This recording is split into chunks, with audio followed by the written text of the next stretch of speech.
going? I'm going? Okay, y'all, I'm sorry. Yeah, you go. Hi, I'm Alyne, and welcome to my kitchen. And y'all, I'm just going to throw something together tonight. It is going to be using leftovers from our trip Tuesday to Big Country Barbecue.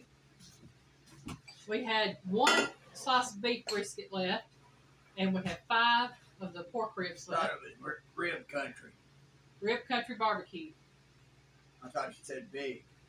Oh, I'm sorry. If I said Big Country, I meant Rib Country. It's Rib Country Barbecue in Blairsville, Georgia.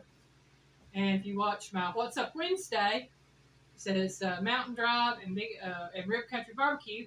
And that's where we went. And you'll see that's the meats that I'm using.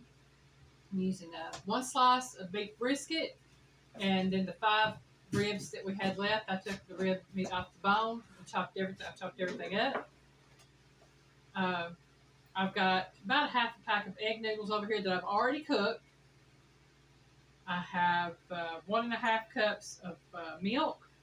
I have 1 good thick slice of processed cheese. I have some Colby cheese and Monterey cheese here, or excuse me, extra sharp cheddar and Monterey cheese here. I've got 4 tablespoons of butter, 4 tablespoons of flour, and some salt and pepper. And what I'm going to do is make up my cheese sauce. So I'm going to have egg noodles, or cheesy egg noodles with the leftover meat is what it's going to be. So I don't really have a name for it. It's just Leftover hodgepodge. It's a leftover hodgepodge. I'm utilizing what I have here at the house along with the leftovers so that I don't have to waste any. Because that meat is just way too good to waste. Just call it country the way we do. Leftover hodgepodge. None of that. Christina Gillen Farms. This is just for you. It ain't none of that saute. Ain't none of them $5 fancy words that I can use sometimes. Right. I'm melting my butter, y'all. And once I get my butter melted, I'm going to put my...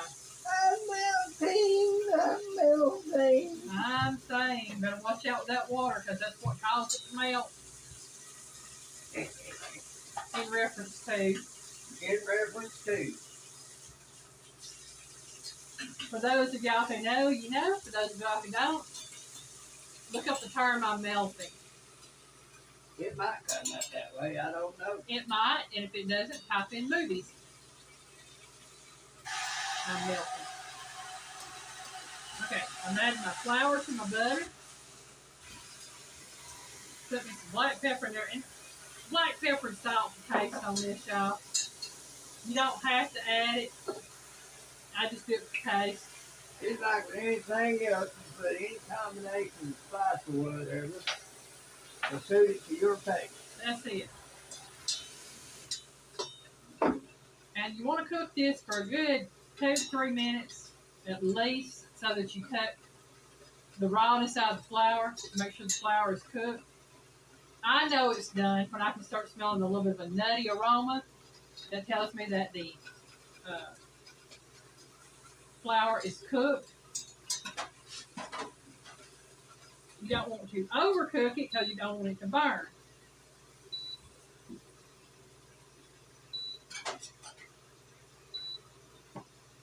And if y'all wonder what the noise in the background has been, it's me getting my dishwater up so I can wash the dishes.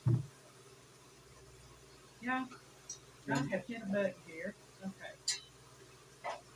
Johnny at Gillen Farm, I do more than work the camera and be sitting.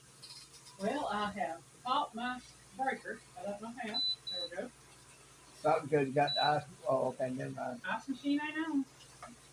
I know it. And y'all might do an update on them ice makers. Okay, here we go. Oh, I know what it was. I had the oven on preheat. Oh, okay. I forgot. I can't use it one at a time. All right, I'm adding my milk now. Old house, old wiring. Yeah, unfortunately. One of these days we'll have a place I can cook more than one thing off of. Whatever.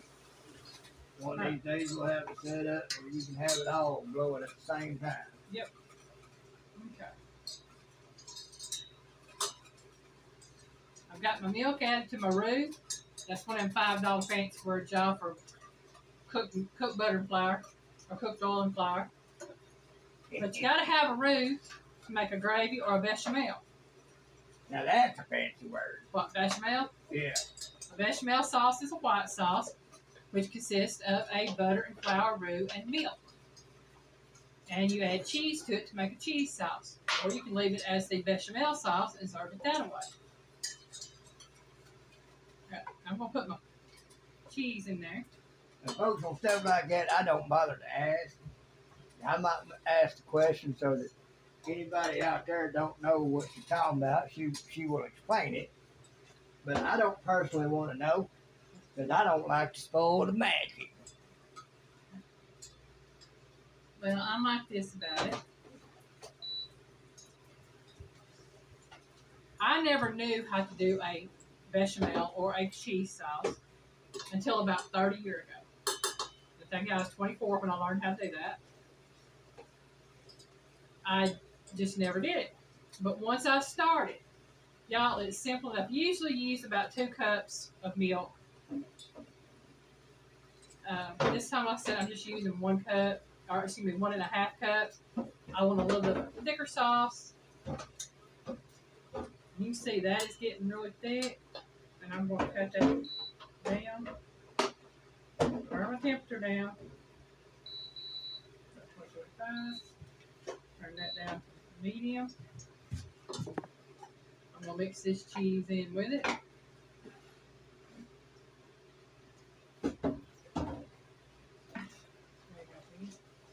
Stir this in.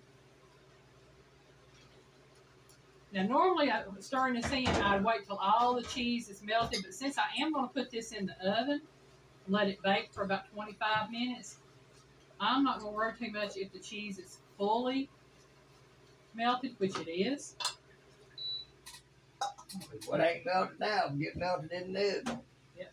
Now, I'm going to add my meats that I did to the cheese sauce because I'm going to mix all that in with the noodles here in just a minute. Go ahead and stir that all together. And now that I got my eye off here, I'm going to unplug this, turn my oven back on. Get it rocking again. Get it rocking again. And I'm preheating it to 400 degrees.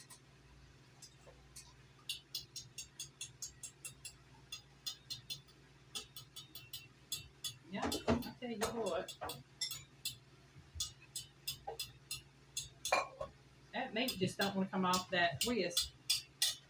There we go. Here you go, Piggy. I'll give you that, Pig. Give me.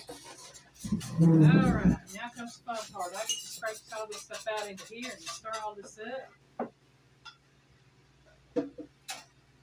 Folks, the reason I go ahead and do the dishes while we're doing this is because this is usually when we do the biggest cooking. And if I don't do it now, it's apt to just sit there, and then next thing we know, it'll be a 2-person job for about an hour trying to get everything caught back up. And yes, we have done it that way. That's why I know about how long it takes.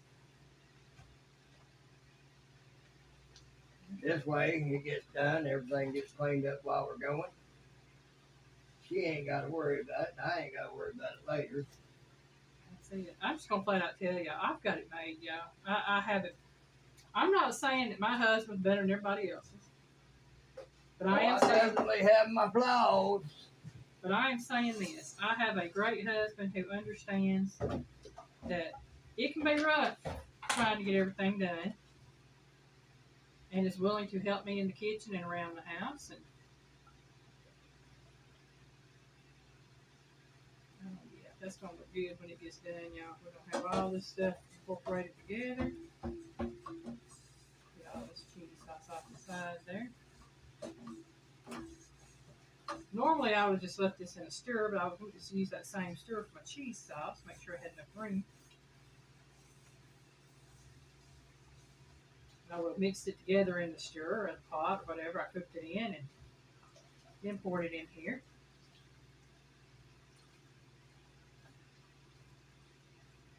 Yeah.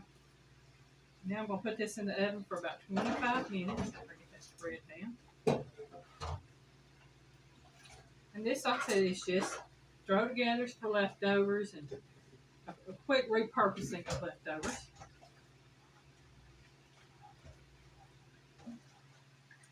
Because the way I see it is this.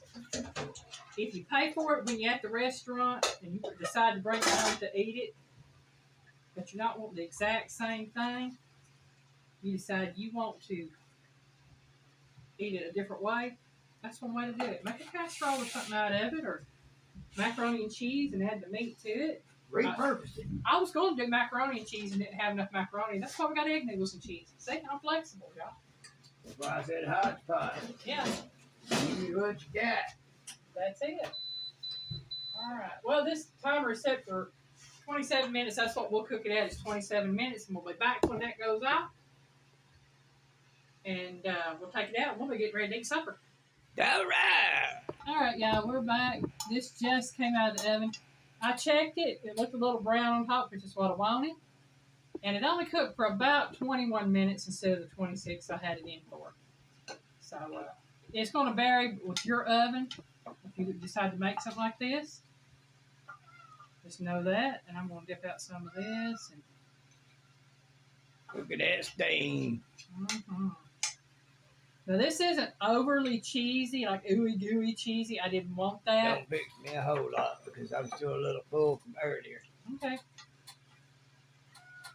If you decide you want some more, you can put you some more on your plate, Piggy. I'm just saying. Okay. And I'm calling this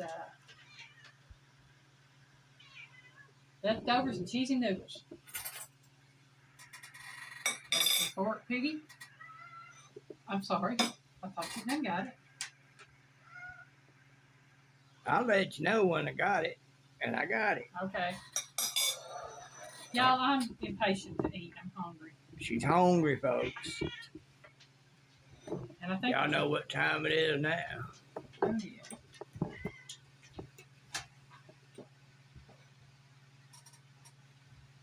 That looks good. It's got cheese and that meat from rib Oh, country. man. It ought to be good. There it is, folks. Y'all see it. It's hot. So hot. Good, good.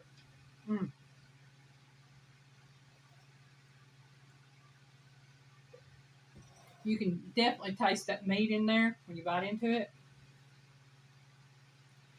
You can use this with any kind of leftovers. You have steak, you have ribs, you have chicken, whatever. And it don't have to be takeout leftovers from a restaurant. It can be leftovers from where you barbecue or cooked on your grill. Right.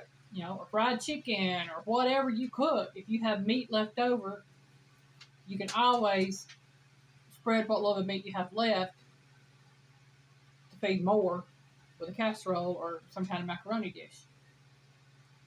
So, just wanted to share this with you. Thank you for watching. Have a great day. Bye, y'all. Bye, y'all. Where's my fork?